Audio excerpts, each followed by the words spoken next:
The reason I'm here is because I'm against this project going forward. I can it, I smoke it, and I feed my families with it. I am not a radical. I am a protector of the land. It's part of our spirituality. It's part of our way of life. It's an obligation we have. The Stikine wild salmon ecosystem is a national treasure. To each other. Sometimes they mix and sometimes they... No Enbridge oil pipeline through Wet'suwet'en territory ever.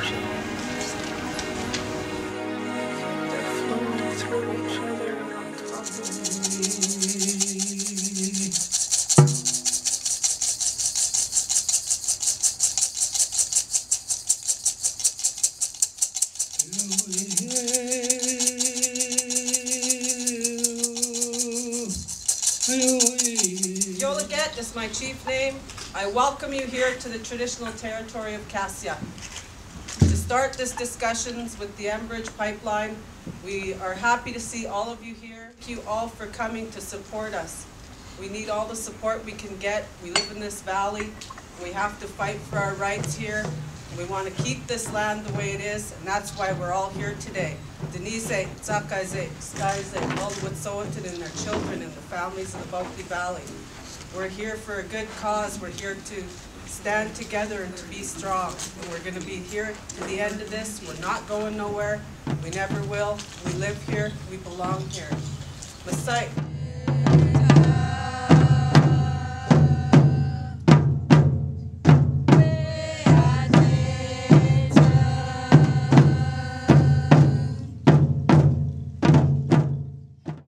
That the evidence you're about to give relating to the matters in question shall be the truth, the whole truth, and nothing but the truth, so help you God? No. Thank you. There are many Wet'suwet'en people that feel that this process is futile. What we are going to say to you means nothing. This is the experience of the Wet'suwet'en. I ask the panel today to prove that wrong. When my great-grandmother said, respect the land, she said, you eat that grass. I said, no, grandmother, I don't eat that grass. Yes, you do, she says.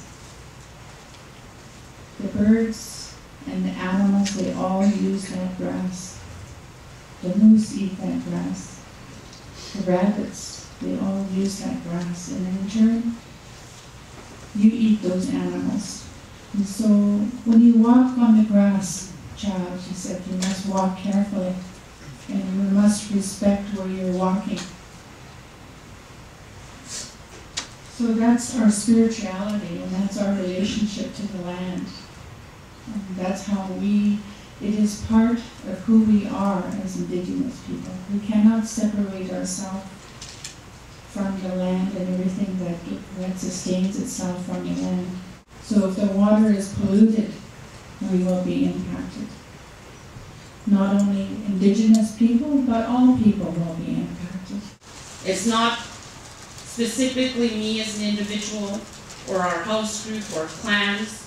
This has an effect on all people within this valley. That pipeline is threatening the Fraser River and the Stikine River. The Wet'suwet'en people, we don't look after just ourselves. We look after our neighbors downstream who will be affected by this here proposed project going through. That river is who we are. That river has always been who we are. So 3 of my clan territories located in the Maurice-Houston area is that the Maurice River is a headwater to the Bulkley River. I live in Morristown, which is located on the Bulkley River. My biggest concern is the damage that will be done to the fish and wildlife when a break occurs. Even a small spill may have a significant impact. I have an obligation to stand with my clan members as a unit to oppose the Enbridge pipeline. We have representative of Enbridge sitting here. They've asked for the last 8 years about this pipeline with the Wet'suwet'en. I sat in many meetings. The answer was unilaterally no right from the beginning. What part of no do they not understand? It's not respectful there to keep on begging after you've been told something. It brings shame onto them. The answer to the topic in question today is a resounding no. We say no to Enbridge. Absolutely no. Nobody has told me that they are in support of this project. I'm not for this pipeline. Please, no Enbridge. Enbridge, do not step on our land. Say no thanks to Enbridge proposal. This land we live is ours and yours. I'm proud to be Wet'suwet'en. I've always been proud to be Wet'suwet'en. Our hereditary system is not destroyed. Our governance system is still in place. Our decision-making system is still in place. Our hereditary chiefs hold respect in our communities and hold decision-making powers.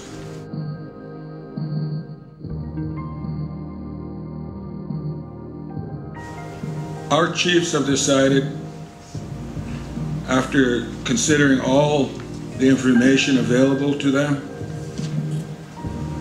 that this pipeline will not go through Wet'suwet'en land. I believe that in the end, you'll come to the conclusion that you've heard loud and clear today, that the risks of this project far outweigh the benefits. To show my support that I don't want the Enbridge pipeline coming through here. Because it will most probably break and ruin all the fish from here to all along the coast, and we rely on that fish to eat, as well as the ecosystem and all the animals, eagles, bears, people, our whole way of life. There's a spill in our ocean.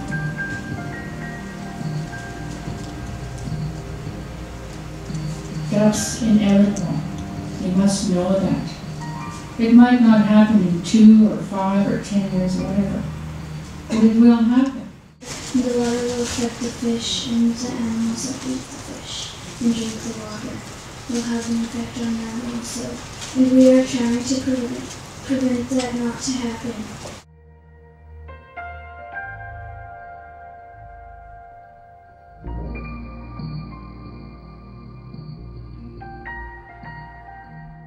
What is the weather today, like wind chill and all that stuff? Well, I don't know, but I have on snow pants, a down jacket, fleece top, 2 other sweatshirts. And my hands are cold because I don't have the same outfit on my hands. So I don't think the cleanup crews can really work in these conditions. We don't want Enbridge to put the pipeline through our territories. We, the Wet'suwet'en people, stand to lose too much. The money that Enbridge is talking about will never compensate what we are going to lose. I want my grandchildren to be able to say that their grandmother stood up against the pipeline. I do not want to hear them say the words, "You should have done something about it."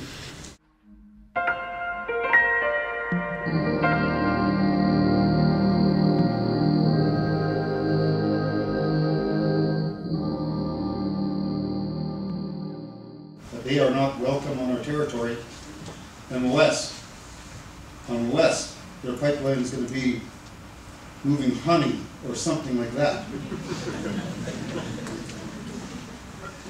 You know, they have to think about that.